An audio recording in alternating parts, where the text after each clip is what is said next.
Okay, I've just started recording and I will start sharing my screen.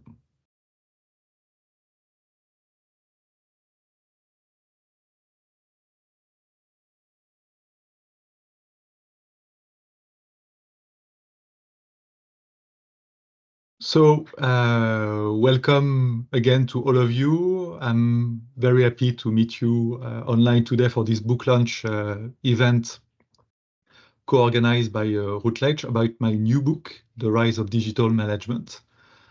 It's the very first event about this book, which actually is a translation of a book I published in French in 2022.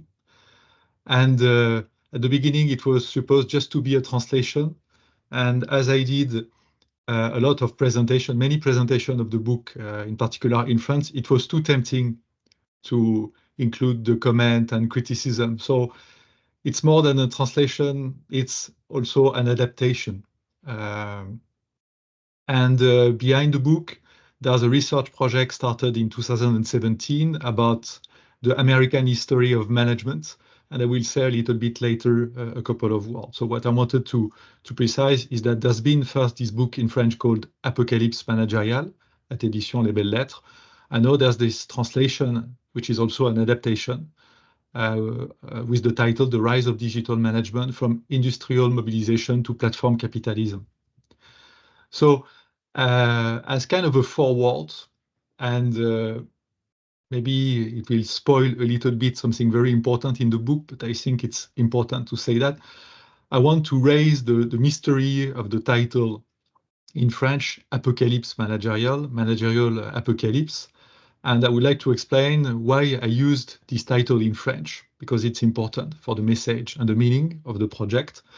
And I want to stress today that it was not just an attempt to have kind of a cosmetic effect, a slogan. There was something deeper. In the book in French, there are three uses of this strange word, apocalypse, managerial apocalypse. First, because the period of the book is very specific, it's in particular the 30s and the 40s in the US. I use this word, with three meanings. The first, it's very simply because at that time, in the 30s, in particular the second half of the 30s, the future was out of order in the US. The World Fair was organized in New York in 1939, and the title of the World Fair at that time was Unlock the World of Tomorrow. The future was out of order. There was the Great Depression, as you know, in the late 20s, and the problem seemed to be solved. And from 1937, strangely, the crisis came back. Unemployment rate raised again in the US. So the future was out of order. So that's the first meaning of the word apocalypse in the book, in the sense that there's no future. The second sense is more technical. It's related to the key techniques that appear at that time, the 30s and the 40s. Some of you may have watched the movie Oppenheimer.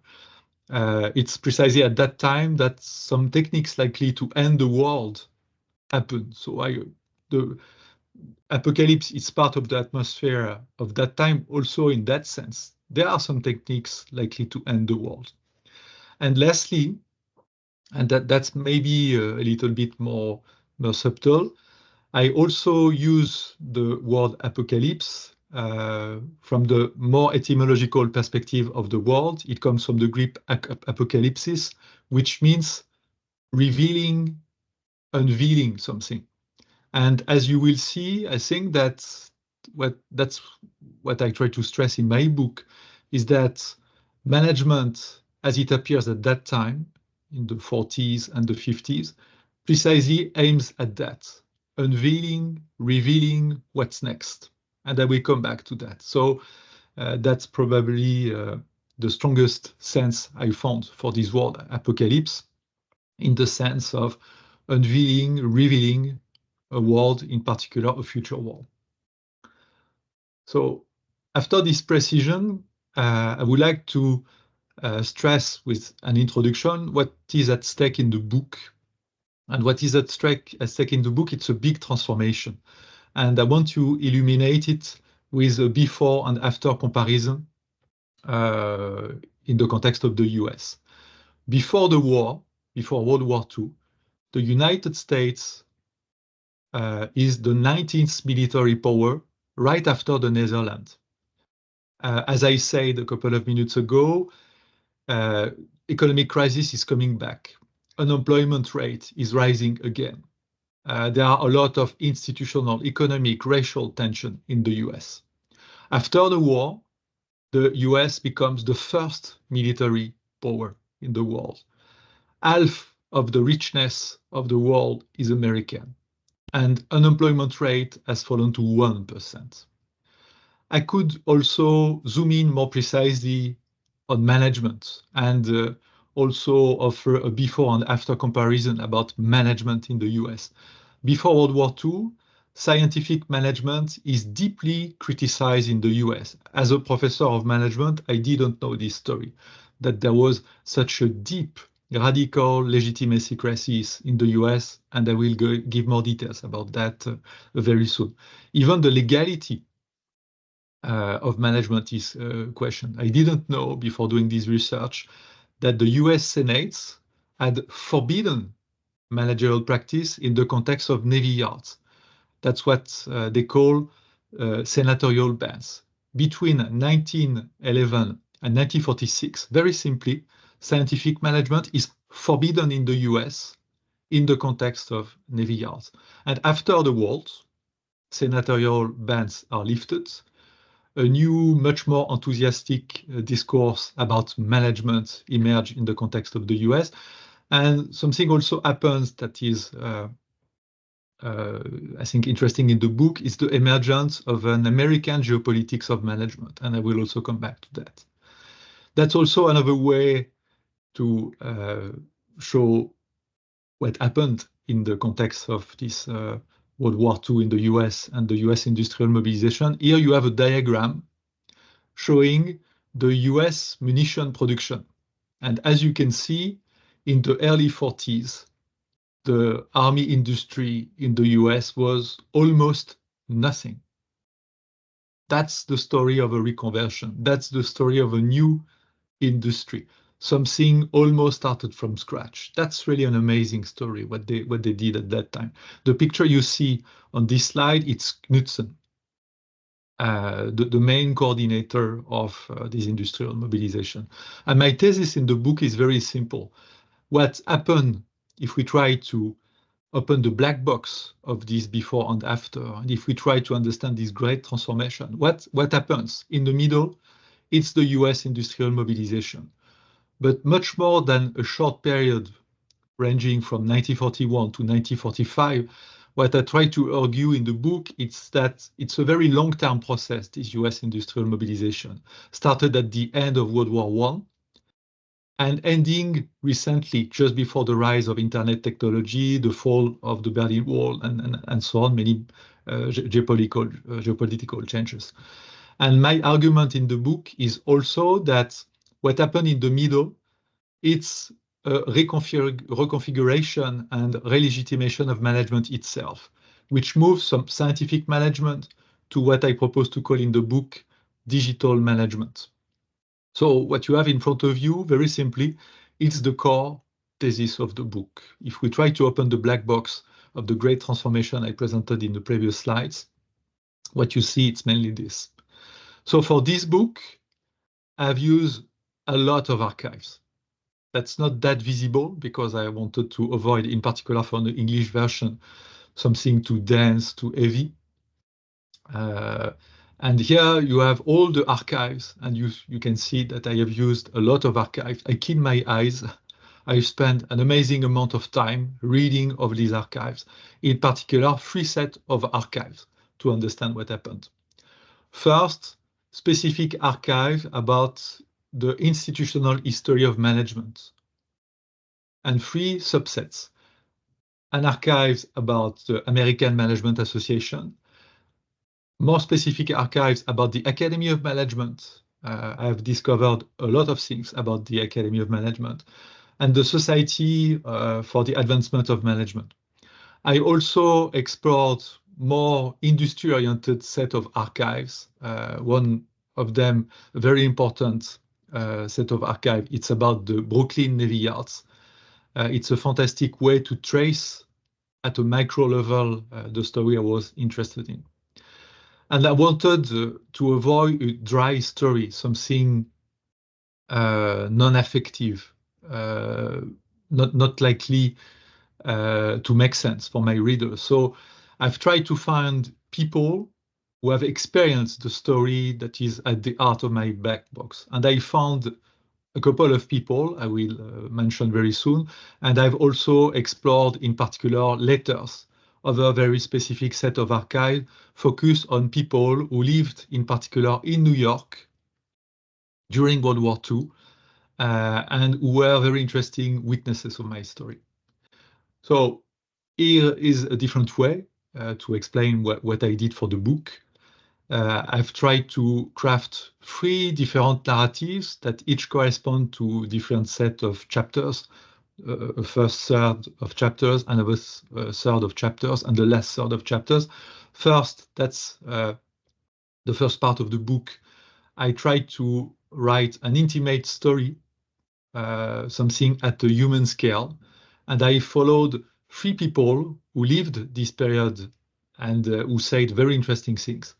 I've tried to follow the personal history of James Burnham, who was professor of philosophy at NYU during World War II, the story of Antoine de Saint-Exupéry, who wrote The Little Prince in New York during World War II, and who wrote very interesting things about the black box I was interested in. And I've also followed the individual, personal, intimate history of Norbert Wiener, one of the founding father of cybernetics, computers, digitality at large, who is also tightly connected to this US history. Then that's the second third and second part of the book. Beyond an individual personal story at a human level, I try to make sense of the broader narrative of what happened in the US at that time. That's what I call the great historical momentum, and that will be the heart of my presentation today. And the last third of the book, much more focused in the English version, much more focused. It's a philosophical speculation. I try to elaborate philosophical analysis of what happened at that time. So today I will mainly focus, because I don't have time to do more, on the historical momentum. So let's start. So what happens if I open the black box and I zoom out and I try to say the macro story of all that? First of all, what I could say is that in the first half of the 20th century, scientific management is radically questioned in the US. In particular, timing practices are deeply, radically questioned in the US by intellectuals, unionists, artists, politicians. You may remember this movie by Charlie Chaplin, Modern Times. It's been released in 1936. It perfectly epitomized what I want to say. Remember the scene with the assembly line and so on. Everybody is critical, fed up about this way of managing organization. So American society at large is becoming more and more critical about management. But beyond the American society, American politicians more and more are critical also about management. The US Senate produced the first ban in 1911.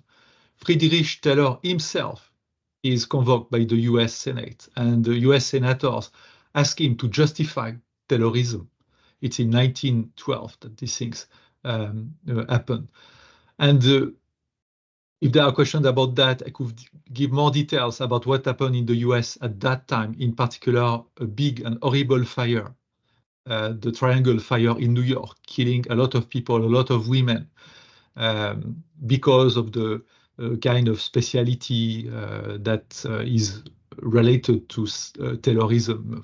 Mainly because of Taylorism, people die in New York, and that's one of the turning points.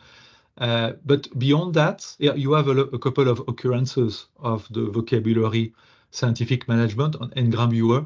You see that it skyrockets in the late 19th century. And at the beginning of the 20th century, it's dramatically false in the way it's used. And what I want to stress for this part of my argument of the book is that the executive power in the US, I mean the White House, the president of that time, Roosevelt, is more and more managerialized and try to legitimate management and to legitimate itself. What I didn't know is the role played by the American President Roosevelt at that time in the re-legitimation of management, why it was so important for him. And I want to give you a couple of information about this very important historical event. Franklin Delano Roosevelt, who was the US president at that time, has set up in 1937 what he called the Brownlow Committee. Some of you may have heard of it. It was a very small committee of experts, including Brownlow, Merriam, Gulick. There are some academics with us today. Gulick co-founded Administrative Science Quarterly, probably the most prestigious academic journal in management.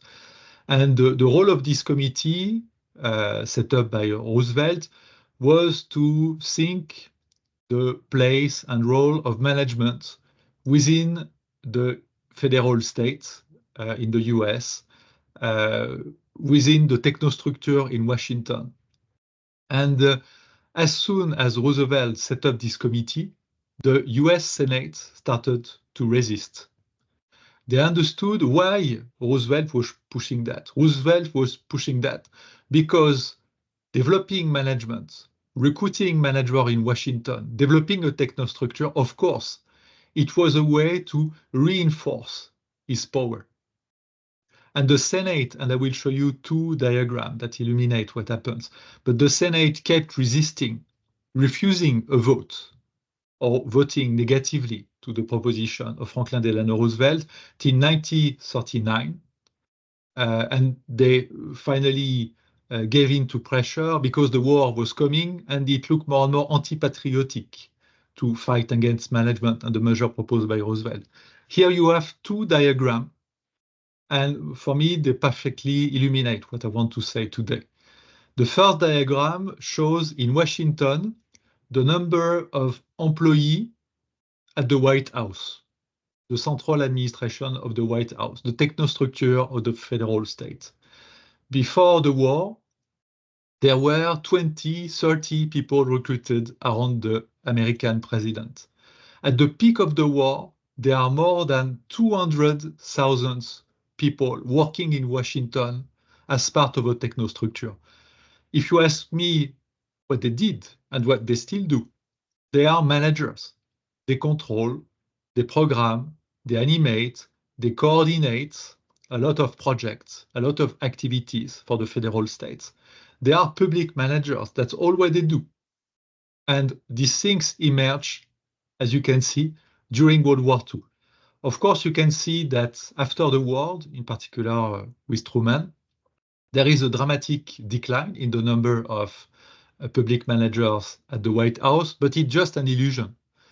You can see on the other diagram the number of executive office units that keeps rising. That's an illusion because if there are questions about it, I can give more details. That's simply a change in the nature of contracts.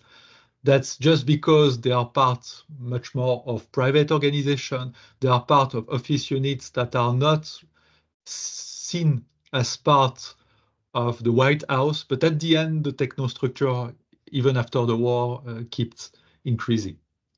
I won't detail more what I also discovered about the great history of the industrial mobilization about learned societies. Just to give you a couple of information, I didn't know that the Academy of Management, which is probably the biggest learning society in our field, was set up on December the 13th in 1941, a couple of days after Pearl Harbor. So the biggest academic association we all know, has been set up in the context of the war. And if at the end, we will take time, if I have time, to come back to the status of this big organization organizing our activities till today. The imprint of the war and the imprint of the industrial mobilization is everywhere in this story. So I won't detail this part of the story because I want to focus today about the industry much more than academia. But a lot of things happened also in the context of the war. Many associations emerged and were legitimated because of the war. And this association, the SAM, the AMA, the Academy of Management, still exist today. And they are probably among the biggest and the most important organizations. What I want to do at this stage is I want to try to understand what happened in the black box that I've stressed a couple of minutes ago. I want to understand how management has been both reconfigured and relegitimated to become an American digital management. And my answer in the book is very simple. Management has been transformed painfully in the bodies of all the people involved in the industrial mobilization. And here numbers are simply horrible. 86,000 people died in the US simply in the context of companies, industry during World War II. Can you imagine what it means? People dying using machines. 86,000 people died in the US in the context of the industrial mobilization. 100,000 people were severely disabled just in everyday work during the industrial mobilization. If I add all the numbers I have found about the people hurt in a way or another, more than 2 million people were hurt at work during World War II. Just to give you a landmark, an interesting landmark, 676,000 soldiers were hurt on the battlefield. So you see what I'm getting at. Much more people were hurt during World War II in the context of the industrial mobilization than soldiers on the battlefield. So if you ask me what happened, how was management reconfigured and relegitimated, it was relegitimated painfully during this industrial mobilization, which was a patriotic moment. How did they cope to this awful situation? Simply because their husband, their son, was on the battlefield. It means that working at Ford or any companies at that time was, or on the Brooklyn Navy Yard, was simply horrible.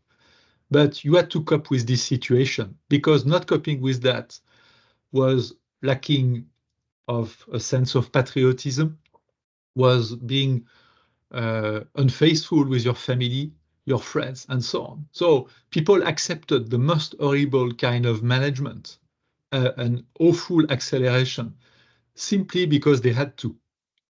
And so legitimacy happened or re-happened very simply this way. And at this point of time, that's something very tricky and very interesting.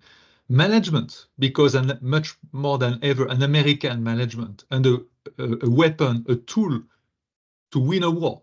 So it helped to win World War II, and much later, it helped also to win the Cold War, and still today, it helps to win different wars.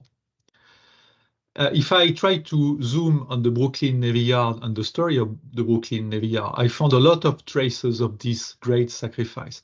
The picture on the right, on the left, sorry, it's the cover of Life magazine, and you can see all the faces of these people coming every morning at the Brooklyn Navy Yard. 70,000 people at the peak of the war worked every day at the Brooklyn Navy Yard. And you can see only on this picture, only 2 Afro-American people. And that's really unfair because several thousand Afro-American came every day to work at the Brooklyn Navy Yard. It was a very inclusive moment as well, this industrial mobilization. minorities were extremely important to win this war. On the other picture on the right, you have a picture showing one of the very first group of women arriving at the Brooklyn Navy Yard. There were 7,000 women working every day at the Brooklyn Navy Yard, at the peak of the industrial mobilization. So that's something interesting I discovered. This industrial mobilization has been an intense moment of feminization of work, but it's also been an intense moment of feminization of management. Many middle managers or upper managers were women. And if some of you find this story and avenue for research interesting, almost nothing has been written on this part of the story, not the feminization of work, but the feminization of management. And it's been done in horrible condition. I have just an example, an anecdote to share about that. I was very rigorous in the work and collected a lot of documents to try to understand what happened, in particular in the context of the Navy Yard. And at the beginning of my research, I found a map of the site, the Brooklyn Navy Yard. And I was surprised not to find any toilets for women. And I discovered an horrible thing that that I also found later in a couple of archives, in particular oral archives. Here you have a trace of that, an extract of that. I discovered that for the first year of presence of women, there were no toilets for women at the Brooklyn Navy Yard. So you can imagine a lot of horrible things that are explained in the oral archives. What I found in the description, in the interviews of these women about their working condition was horrible. I wouldn't have stayed more than 1 hour in the same conditions. And they have been very badly rewarded because at the end of the war, when boys came back, all these women were asked to come back at home. But the experimentation, the social experimentation remained for these women that were married women. That's the main social innovation. Clearly, in the context of New York and many other cities in the US, the industrial mobilization changed something in the American society. So what happened, I would say that two new desires are particularly obvious beyond what I've just started to say in the context of the Brooklyn Navy Yard.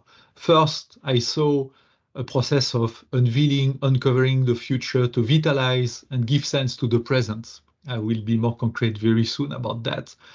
And the second thing I found as a new desire, it's a deep, intense desire to represent the world smoothly, to visualize and calculate problems and solutions, very rationalistic new views and new techniques that emerge in the context of the Brooklyn Navy Yard.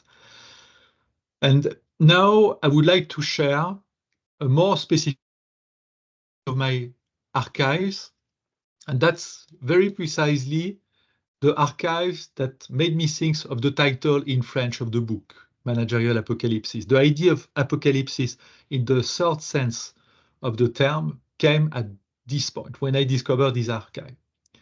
At some point of my story at the Brooklyn Navy Yard, the problem of meaning at work is clearly highlighted in one of the archives I found in my dataset.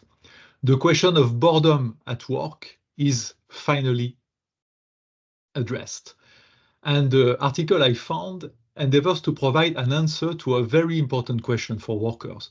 Wouldn't it be better to fight on the battlefield after all? Why continue to fight here and now on the Brooklyn Navy Yard? The testimony of Yard veterans Alan Kubrick, then yeoman, will give an answer to their question. And I will read now the extract of the article. So what you see in front of you is what this yeoman, Alan Kubrick, says in this article to the workers of the Navy Yard. And don't forget that he's a former worker himself of the Navy Yard. For those who don't know what a yeoman is, more or less, it's someone managing the logistics in the context of the US Army and is doing that in the Pacific. So here comes what Alan Kubrick is telling them. I know that many times you people sitting behind your desk, so here in the present, you people reading this article in the present and working in your shops, wonder what effect your efforts are having on the outcome of this struggle. Don't ever get the idea that your work doesn't count, because it counts tremendously. You can't realize it there, I know, but out here, we can well appreciate your zeal in Brooklyn. I well remember, so me, Alan Kubrick, in the past, which is your present, when I was purchasing, all certain material was ordered rush. To my mind, it was seemingly important. So I continue the extract. But now that I am in a position to see all it fits, from paper clips to gasket to drills to wire cable, we are all in this together. We all win or lose together, which is why I and all the other members of the armed forces are always close to all of you in spirit. I sincerely mean it. So Kubrick is both in the future and in the present. He embodies the future of the workers. He is what becomes what they do. So in a way, his apocalyptic testimony gives depth to their work. So I found this extract very interesting because I found exactly the same idea, the same rhetoric, the same kind of arguments from 1944 in many articles in the Brooklyn Navy Yard and also in many other archives. This apocalyptic gesture, this new kind of managerial gesture that did not exist before. And here I want to zoom out to go beyond the Brooklyn Navy Yard and to go back to the American society and to mention three other set of archives to explain why what I've just said is very important. I believe that what I've just described is related to a new futurity, which also appear more generally in the late 30s in the US. At that time, as I say in my introduction, the future is out of order. People are depressed in the US. They wonder if the big evening described by the Marxists is not coming, if the future and the story of capitalism is not over. That's really a question in the US. And that's a thing more or less I found in several archives. First, an archive I already mentioned, the New York World Fair in 1939 with the title Unlock the World of Tomorrow. Everything in the archives about this event is about the future, how to make the future happen. And if you have to make the future happen, it's because it's not obvious at all. Another very funny example I found, and I think it will be the topic of some papers very soon, it's what was called at that time American serials. That's very close to Marvels. And I didn't know the story of all that. It started just before World War One, what is called American serial. It's very small cartoons and movies based of the principle of cliffhanger. You know what a cliffhanger is? You stop a story at a peak of suspense and you release the next episode 2 days later. So you keep teasing people. That's really a new principle. And I noticed something very interesting is that American serials explodes in number in the American society in the second half of the 30s, precisely because their principle is based on cultivating a desire for the future. So for me, it's a way to demonstrate that what I've just said. And in another set of archives, I also find this idea of a new futurity. It's in an archive about in a journal of retail management that I've also analyzed at the Bob's Library. And I noticed that in the context of World War II, the vocabulary about the future keeps exploding. It's important to talk about the future, in particular in the second half of World War II. What will be the future? Let's cultivate technique to predict the future, to make the future happen, and so on. So I think that's a very important part of my story. And please forget the text and just look here at the images. I come back to my story about Brooklyn Navy Yard. So what happens in the context of this more digital management is that, of course, first of all, it is more and more based on telecommunication techniques, of course. That's the world of today. It's more more and more based on computers, programmers, of course. That's a big expectation. But here, I don't know if you can see the third picture at the bottom here, this picture of an object in green. And I didn't know the story of the overhead projectors. Overhead projectors have been invented in the 18th century by a Jesuit, but I did not know the story of these objects. Actually, they have been really refined and industrialized during World War II. And it's completely connected to my story. During World War II, suddenly, remember my number about the technostructure in Washington, and also think that beyond these 200,000 people, 300,000 people had to be trained as managers, officers in the context of the industrial mobilization. Almost 500,000 of managers has to be trained very quickly by business schools. And this object made the job. With this object, you could gather 30, 50, 100 people in a big room and do what I'm doing today. You project a message. You teach and you project. You project a message. You project a situation. It's so obvious today. All consultants in the world use PowerPoint, Prezi, and they don't know where it comes from.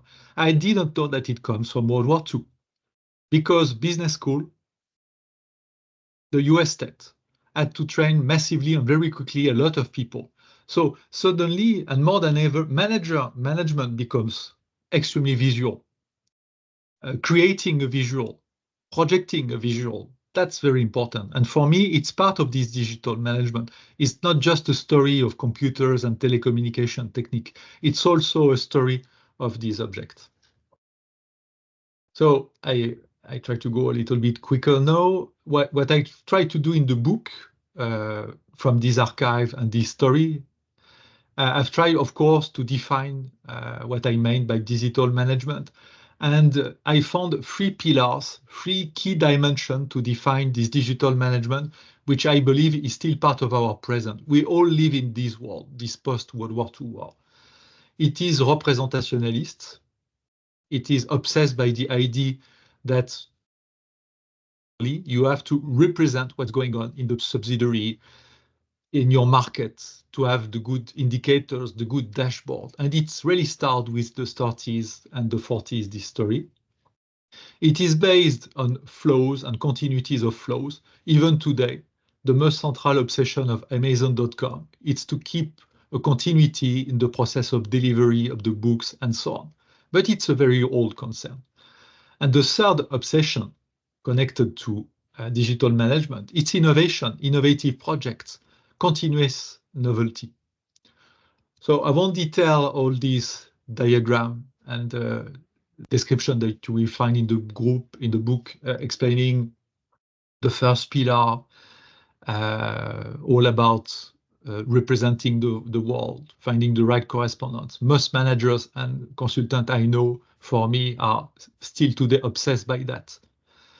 I won't detail further also all what I say in the book about the kind of flows, informational, physical, financial flows, that managerial system from this point in time kept integrating, consolidating, reporting, and that was not at all the obsession in the 20s and even in the 30s. I won't detail the third pillar as well. There are a lot of information in the book about that, the new obsession for novelty. What I want to add maybe for this third pillar is that innovation and the obsession for novelty was not new at that time. In the 20s, the word innovation is already frequently present in the press, in the mouths of managers, and so on. What is really new is the systematization, integration of innovation. Let's create process to be innovative. Let's create a function, R&D function. Let's create later platforms, systems that are likely to integrate and to make the innovative process systemic. And I will finish my presentation with that, with the theoretical argument of the book, because in the book I've tried to understand what our management and capitalism was becoming. And the best metaphor I can share today, it's the Arabian Nights. You all know the story of Sherazade, because at the end, the process I described is very close to that, based on cliffhangers, based on interruptions, based on the idea to produce a narrative which is incomplete, imperfect. If it is perfect, there's no need for a second chapter. So here you have a visual about what I'm sharing now. So I think that our management, digital management, our platform-based capitalism is based on interruption. Think about the experience you may have had a couple of hours ago on YouTube. Maybe at some point, YouTube propose you to move from a freemium to a premium to avoid interruptions. That's the art of our capitalism, cultivating impatience. You want to spare time? Pay for it. So if we were patient people, capitalism and dismanagement will never win. Sorry. So I think that these processes of interruption, teasing, cultivating cliffhanger, and so on, that's and cultivating impatience. That's the art of digital capitalism. So in the book, you will find a lot of details about this argument, the theoretical argument. But to conclude, I would like to come back to this idea of digital management. And very simply, I would like to explain that in the book, I tried to describe a move from scientific management to digital management. Scientific management, which correspond to the old industrial world. Here you have a picture of the workshop of Louis Renault in the 30s in the area of Paris. So it's a heavy industrial world. And at that time, management was all about controlling presence, controlling conformity of gesture with what was expected and prescribed, and most of all, and placing work. Working meant going somewhere where your work was expected to be delivered. And I think that digital management is very different from that. It's more about controlling your multiple activities, not your body and you as a person likely to be involved only in a single activity every day, every month, and so on. Your body is a nexus of a lot of activities. Some of you are maybe slashers, have multiple jobs. They have their company, company one, company B, company B. But even for those of you who work for the same company, you work for different projects. You have a lot of activities, and management integrate this idea that you're a nexus of activity. And management integrates that today the time spaces of work are deeply extended. And as a conclusion, I would like to share with you these different messages, important messages that are the heart of the book. First of all, is that digital management is today present in absolutely all aspects of your life, even beyond moment of consumption. We are all controlled in a way or another by digital management. I've not had time today to emphasize that. But beyond that, there is an American geopolitics and politics of management. That was very tricky, but Franklin Roosevelt quickly understood that management, business schools, consulting corporations were a way to create an American domination. And it worked. I'm not sure that today China is creating an alternative to that. China is very concerned about digital sovereignty, but not managerial sovereignty, for instance. I think that still today, this American geopolitics of management, settled by World War II and the Cold War, is still relevant, is still present. Digital management clearly emphasizes competitions, but also the idea of enemies. American capitalism, American management assumes, expects, needs much more than competitors. It needs enemy. The Soviet Union at one point in time, maybe today, China, and so on. That's much more than a story of competitors. It's also a story of enemies. The other things I would like to say, and it's a way to emphasize that this topic is very important, it's that digital management, it's a central dimension in all the major crises we live today. The ecological crisis, the geopolitical crisis, the crisis of meaning at work. All these crises are connected to the digital management and more or less generated by it. So how to renew management, how to renew our modes of organization. Of course, at the end of the book, it's a very important question. How to renew all these processes at the heart of our platform, digital capitalism. At the end of the book, I don't want to spoil too much the book, of course, but what I try to do is not to become a prophet. I avoided managerial prophecy. I don't want to play the game I keep criticizing in the book. So I would like more as a conclusion to invite you to read John Dewey. If the poison is American, maybe the anti-poison is American as well. And from the 20s, a very interesting American philosophy emerged, American pragmatism, in particular with John Dewey. And John Dewey is not describing any alternative as a content. He's more describing a process that I invite all of you to explore, to analyze. He invites all of you to experiment, to co-problematize. He says that there is no solution. There are experimentations that we need collectively, democratically to experiment. So at the end of the book, I try to come back to that. I describe processes much more than content, because again, I wanted to avoid to become myself a managerial prophet, in a way or another. So thank you for your time. Here are a couple of pictures about the sabbatical that was also behind this book in French and the book in English. I want to show you my face at that time. You see, I was very happy. I'm still, of course, very happy. And that's also an indirect invitation.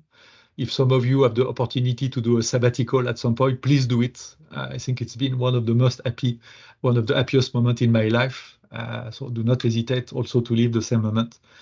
And for the minutes remaining, if you have any questions, please do not hesitate.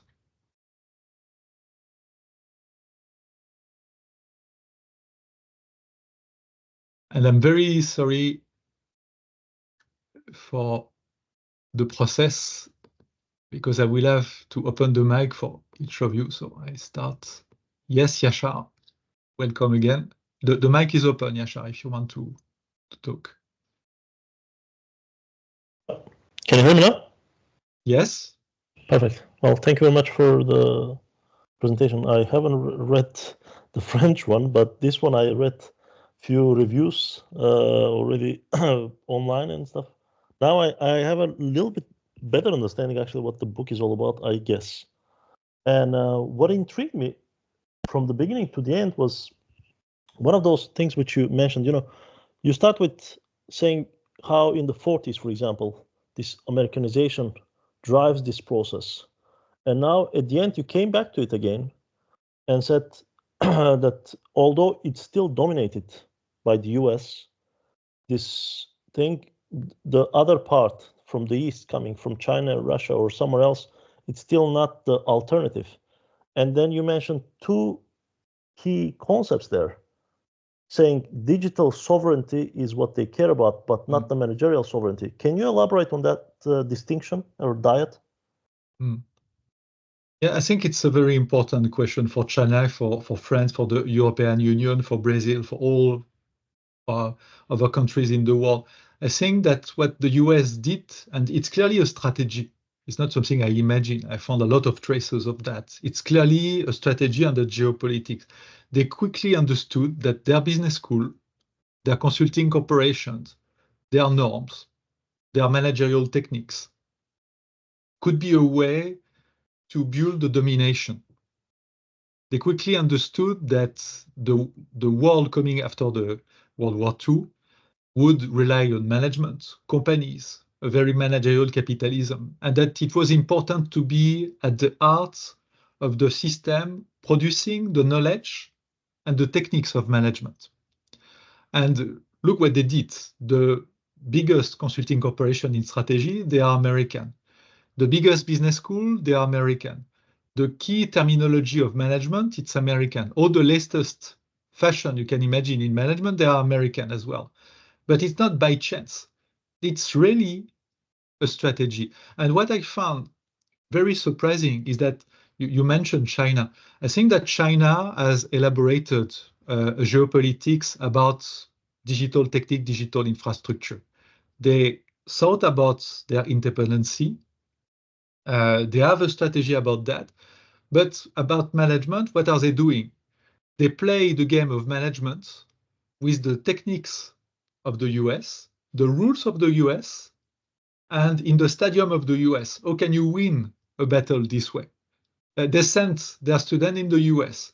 The business school they built in China are based on the same system. Some of you, I see, come from MIS. They have set up a leading journal, which is a copy-paste of MISQ.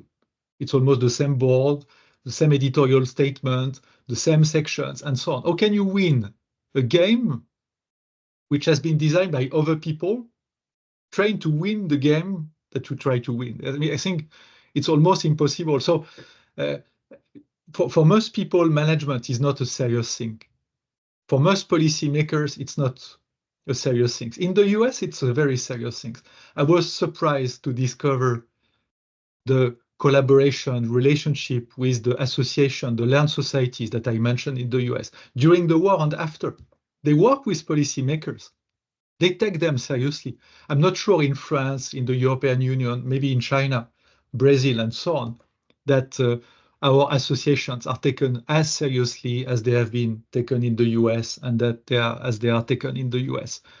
I did not mention foundations and so on. It's a big ecosystem. But look at the system of accreditation, norms, of ranking. That's a very American system. And we all play this game. We don't try to build any alternative. So to answer your question, yes, I insist on that. I make a distinction between a geopolitics of digitality and a geopolitics of management. I think that the US is working on both sides because they understood that in a way it's deeply connected with the story of digital capitalism and digital management.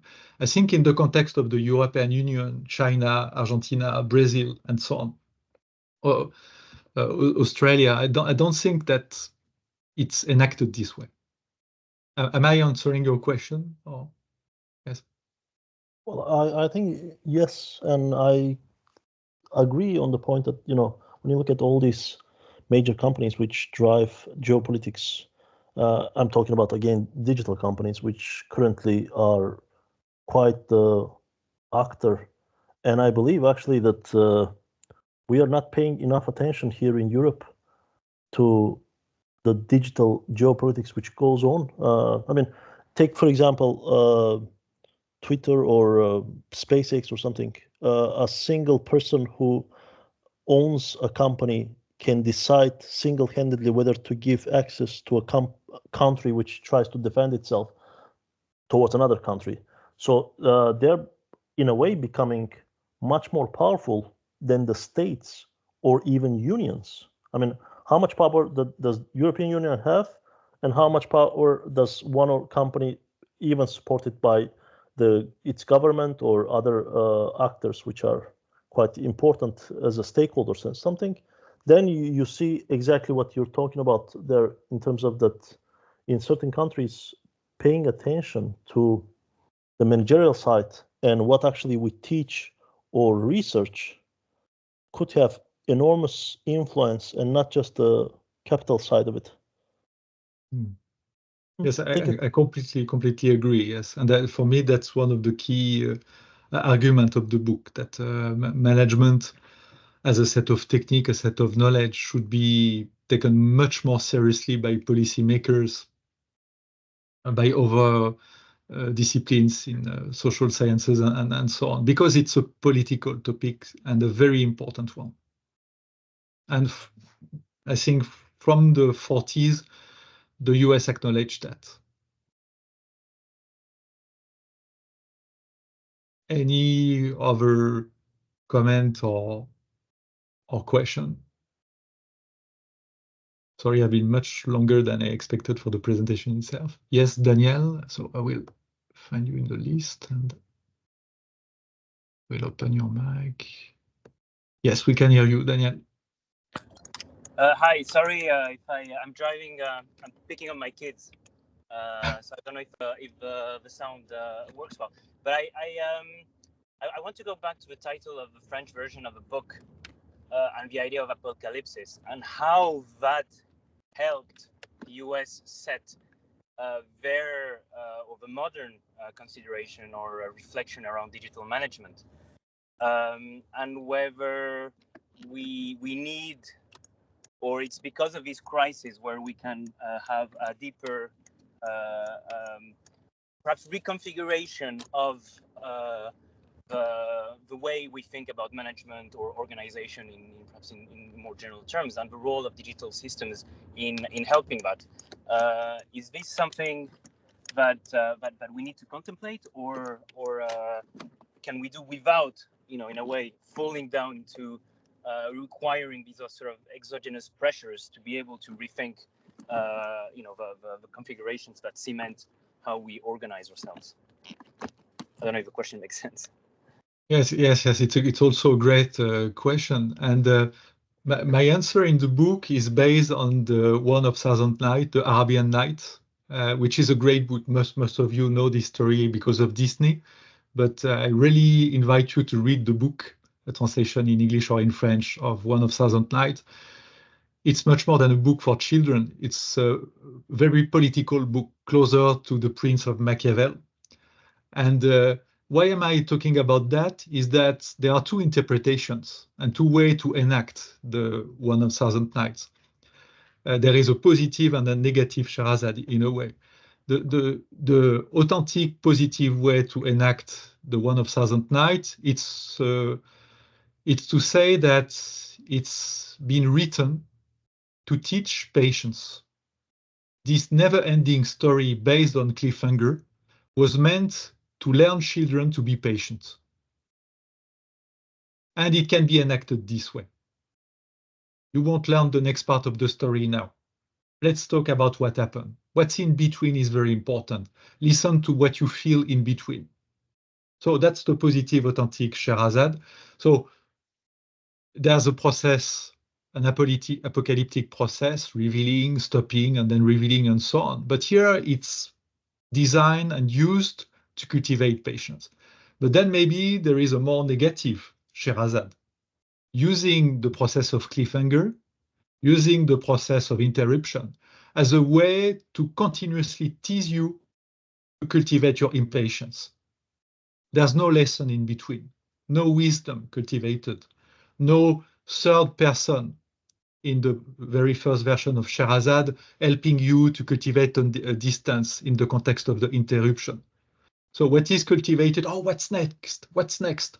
And exactly with this object in my hand, my smartphone, I want to know the next part of what's going on Twitter or TikTok or Instagram, and I keep moving from one news to another, and I become addicted to that, and I cannot cope with interruptions. That's the negative Sherazade.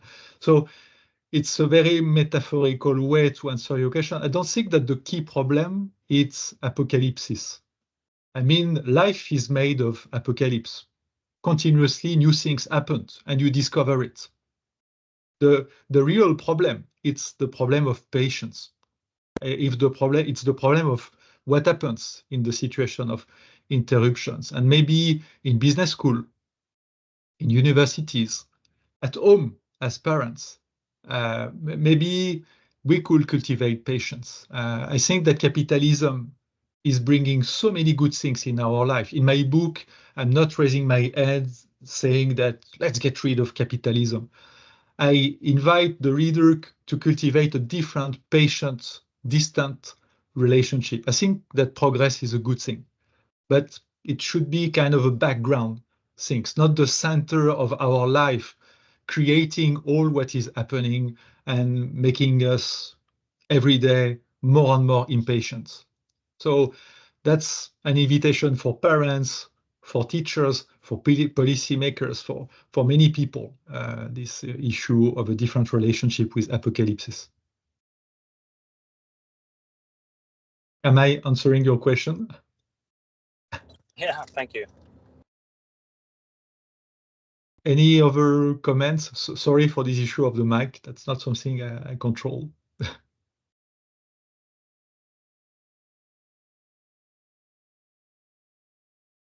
Yes, Julia, yes. Oh, we opened the mic. Sorry about that. Again. Yes. Yes, we can hear you. Yeah, thank you. Works. Two little questions. One little question, if you could comment, if I understand correctly, that you depict this as a continuous process which does not arrive anywhere. It's developing in new forms, if I understood correctly. And one more question, there was a beautiful slide with this like lightings, like when we understand what is happening and when we like get aware of what is changing. And I don't really get the point. Is it about like recreating the picture of the world, or exactly the situation, the managerial situation that we get aware of, or is it like how wide is this cognitive part? About this precise part, it was a way to emphasize this issue of representation, which is still the art of contemporary management. I mean, most of what we do as managers or we teach as academics, it's about creating the right representation of what's going on in a subsidiary, in the plant, on the market, and so on. Let's build the right dashboard. Let's elaborate the most relevant indicators. That's an issue of representation. So you're here, and on the screen, you create a surface full of images, words, numbers, likely to represent what's going on in your company. And that's exactly the world that emerged in the 40s, that the world of SAP, Microsoft, and so on. And there's this idea that we all cultivate, that the more informed we are, the better the representation, the better our management. And the guy I mentioned at the end of my presentation, John Dewey, proposed to shift, to move from the idea of representation to the idea of mediation. That's a complex part of the story. The subtle difference between a representation and a mediation is that a mediation is part of your body, it's part of your relationship of the world. It's not in front of you, it's part of what you do. And the mediation is a mediation because it creates something that you observe while you do it. It's not a cold thing that you put in front of you to understand what's going on. It's a thing that you use. Here I'm talking, I'm using words, and at the same time I look at your face to try to see if I make myself understand. That's more a mediation because it's live, it's hot. It happens in the middle.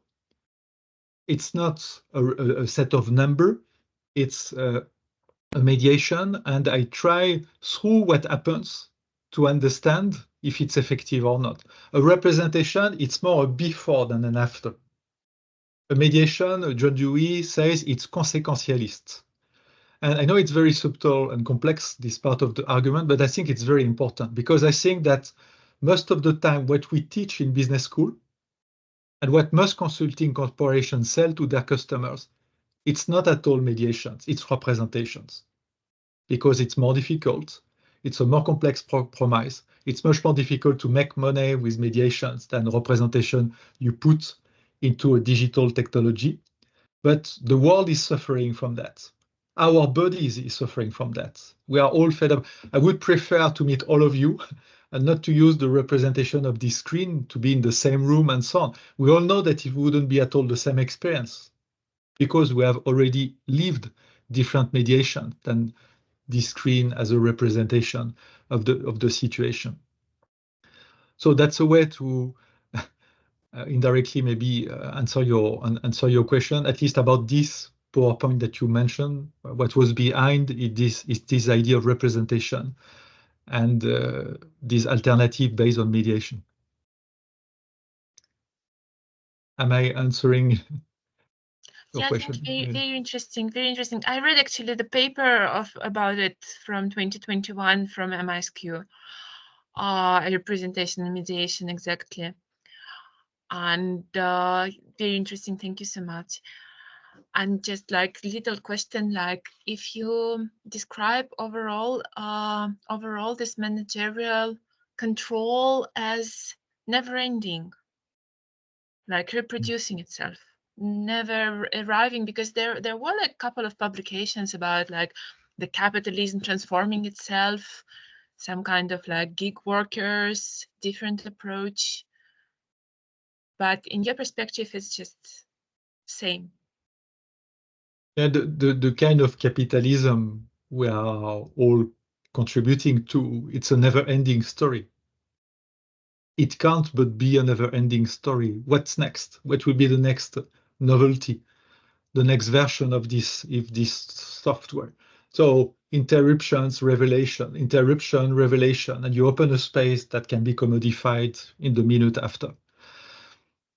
And I don't know what else capitalism can be. And then other alternatives have been tested. And that may sound a little bit cynical. I know that for the French version, some people were very disappointed by this part of my story when I say that. But for me, the question is more cultivating a different relationship with our capitalism than, in a way or another, deleting, killing capitalism. I think that the art of capitalism, as it emerged in the 40s, it's this idea of continuous novelty, eternal novelty, and there are so many good things that came with that. New things to fight cancer, fantastic object. These objects can be horrible, my smartphone, but it has brought so many things. There are people far from me that are continuously connected to me, and it's better than nothing. And it came with this continuous novelty. Some people have different arguments, saying completely different system. I'm not saying that it should not slow down, but the process could not be just this great acceleration. But I'm saying that the process of interruption, unveilment, and so on, that's the art of capitalism. And at the moment, many things have been tested on a massive scale, and they have not lasted.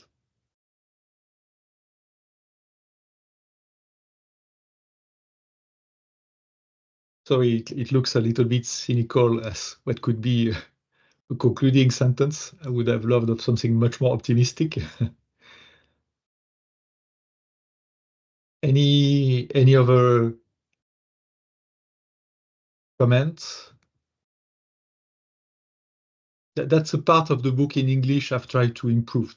The way this thing is explained, the argument. I've used the criticism I received for the French version to improve the English-speaking version, in particular on that part of the book. Yes, Sophie, so I will have to open the mic up. Yes, we can hear you. Sorry, and then Sylvain. Yes, cool.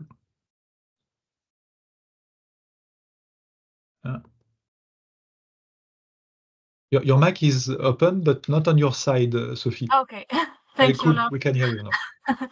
I would like to talk about the place of women regarding this part of history. Are you sure it was the first time women went out to get some importance in the American economy? Weren't they already involved in American economy in the 19th or 20th century, and then again sent back to their home already? I'm thinking about the time where women's vote was decided. I think there were also some implications regarding the women's suffrage movement and other women associations, especially regarding euthanasia and home economics movement. Maybe there is also a link regarding this time where scientific management was helping to develop women emancipation, and the way digital management also helped women to get another spot in the American society. Maybe it's also a cycle, you know? No, it's also very important questions.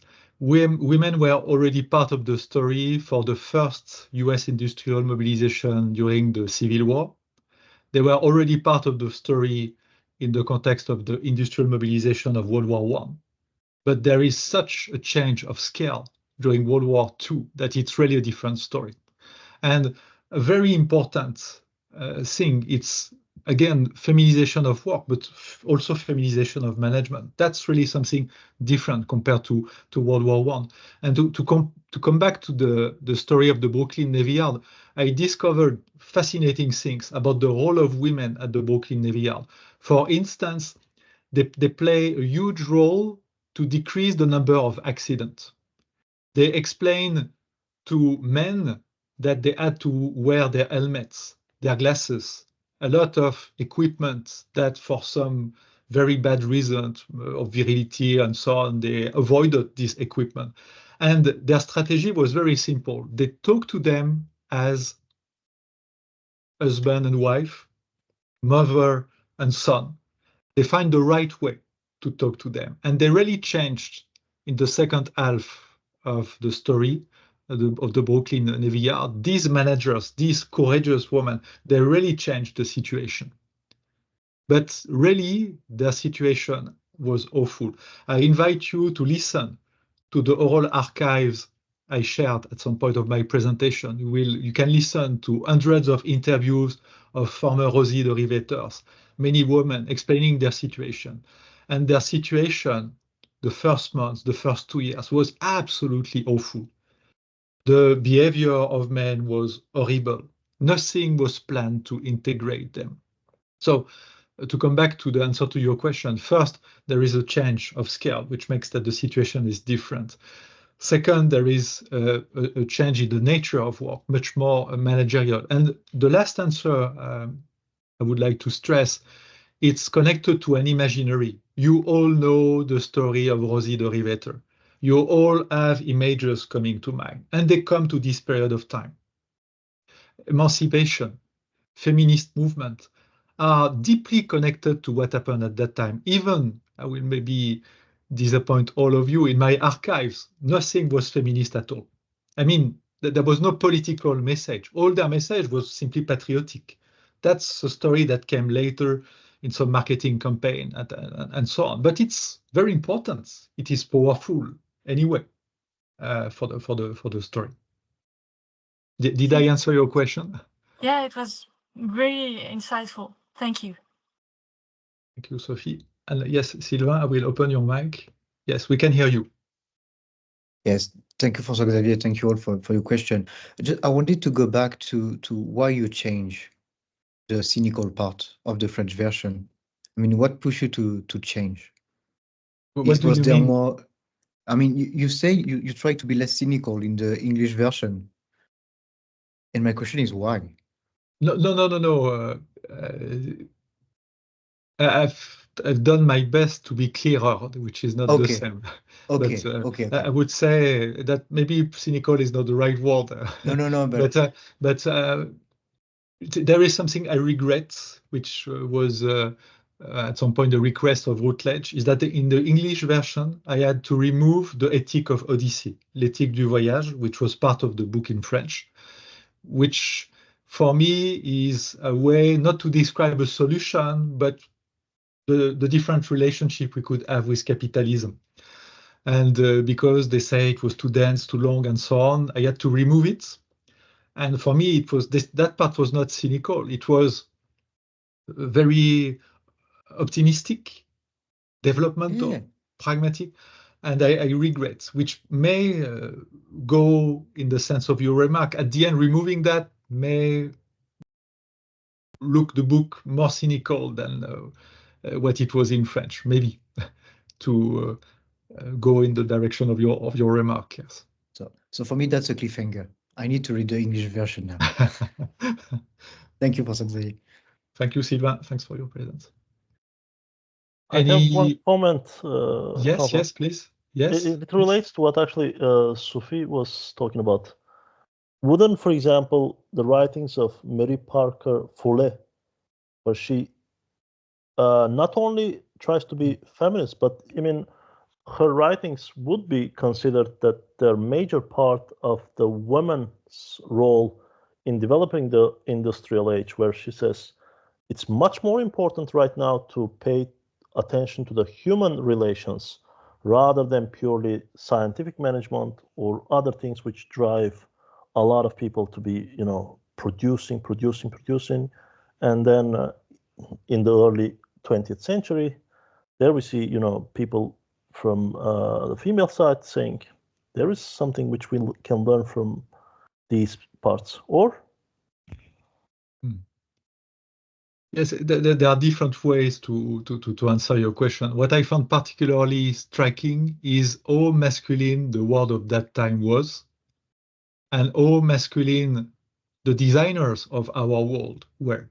I mean, both on the side of management and cybernetics. I have some pictures I could have shared today with a group of people contributing to an event about management or cybernetics. You will just see men, 100% of men. And for me, clearly, this has produced something. I don't want to project something, but obviously, and then some research could analyze this further from the archive and so on. Obviously, this male-oriented world has created something. The object I use today has been largely designed. I'm still using a computer based on von Neumann architecture. And von Neumann designed this computer with the money of the US Army. He designed a tool to win a war, and we're using a tool that has been designed to win a war, and it's been designed by men. And some people have analyzed the affordances of computers at that time and today, and have already stressed some masculinity at stake with that. But that's the first answer I could have to your remark. More precisely about Mary Parker Follett. So was an American philosopher, a pragmatist, very close to John Dewey. What I found interesting is that Follett, as John Dewey, they understood that management was something important for our societies. They wrote about management. They analyzed the management of their time. They were afraid of management. They explained to people who did not listen to them that management and managerial capitalism was creating a nightmare. And many things that you can read from Mary Parker Follett or for John Dewey are based not on an alternative content, but an alternative process. What could be a more democratic way to work together? And I invite all of you to look at the notion of community of inquiry, which is a very managerial notion in many ways. And the last thing I would like to stress, maybe it's a very feminine or feminist vision of management and society. Mary Parker Follett, as you may know, kept stressing the importance of conflicts. She said, in your companies, in organizations, there are conflicts everywhere. Don't try to escape them. Don't neglect them. Yesterday, I was watching the French TV, and there was on Arte, a very intellectual channel in France and in Germany, there was something about the political situation in France, and describing the results of a very interesting survey, saying that in France, the situation is not that polarized as many people could imagine, but it's the opposite, where the French society is very consensual. And in most survey, people explain in France that they do all they can to avoid conflict. So French society is not conflictual. That's the opposite. People want just to be quiet. Their utility function is, don't bother me. And Mary Parker Follett says, if we want to find different way to build commons, to live together, the good way is not to avoid conflict, it's to acknowledge conflict, to talk about conflict, to meet to make people with different point of view, to express the conflictuality of society, and to try to find a way to reach compromises or to make the conflict productive. And just to finish about my answer, there are feminist theories that stress the continuity of this thought of Mary Parker Follett with some contemporary thought of feminist movement, new feminist materialism, for instance. And I find it very interesting. It's strongly connected and rooted to Mary Parker Follett's thought. Also someone very interesting to rediscover. An American philosopher, again. If the poison is American, again, maybe the anti-poison can be American.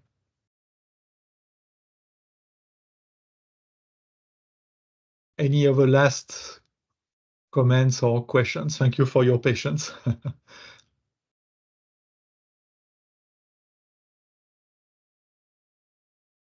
If not, yes, Edouard.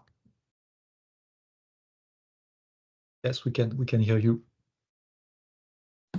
Can you hear me? Yes, we can. Yes. So I was just wondering what was the place of communism, Marxism, post-Marxism in relations to cybernetics and digital management, as you said, management techniques and the rise of digital management. So in the first part of the book, I talk a lot about someone I didn't like before knowing more about his life. It's James Burnham. And as I said, James Burnham was a professor of philosophy at NYU during World War II. And he wrote a very famous book for academics in management. It's a book entitled Managerial Revolution. And he published this book in 1941, in the middle of the war. So the Nazis were winning the war. He makes an assumption in the book that at the end, Germany will win the war. So he was not very visionary about the military issue. But what is interesting, and for me it's a way to answer your question, is that James Burnham was a communist, was Marxist in many ways in the 30s. And that's something I wanted to understand also in the first part of the book, is what happened. And I don't want to spoil that part of the story, to spoil it too much. But what happened to him happened to many people in the US at that time, many intellectuals. Suddenly, they became something else. Some of them become what we would call neoliberal, and some of them followed the way described by John Dewey, pragmatism. So that's a way to answer your complex question about communism and where it is in my story. In the micro story, the intimate story, what I describe, it's the disappearance of communism for many key characters of my story. And precisely, I wanted to understand why, and I don't try to spoil too much that. But for the larger story, the second part of the book, very simply, it's the enemy. And what is interesting is that most people do not know that the Russians have had their own cybernetic movement. Most people do not know that the Soviets imported management techniques. That's exactly what James Burnham is saying in his book in many ways. And they did it from the very early stages of the Marxist revolution in Russia. They imported management techniques. And that's why in his book, James Burnham is explaining that management is not just related to capitalism. It's a big socioeconomic trend in all countries in the world, even the German and the Nazi. That's what Johann Chapoutot is describing in two books.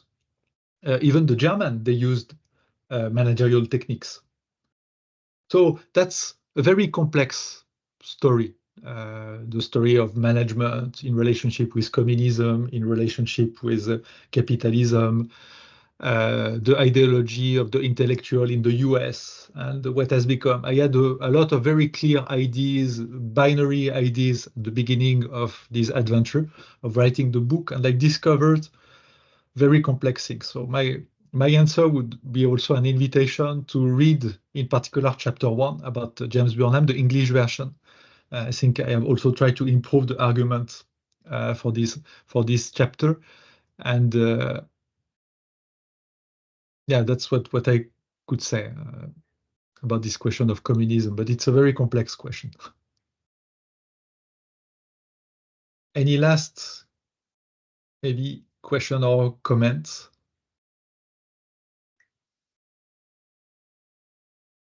Thank you, Julia. Message. Yeah, thank you, Magda. So if there are no other questions or comments, again, sorry for the situation. It's a digital situation. That's not the best mediation. Yes, a last comment from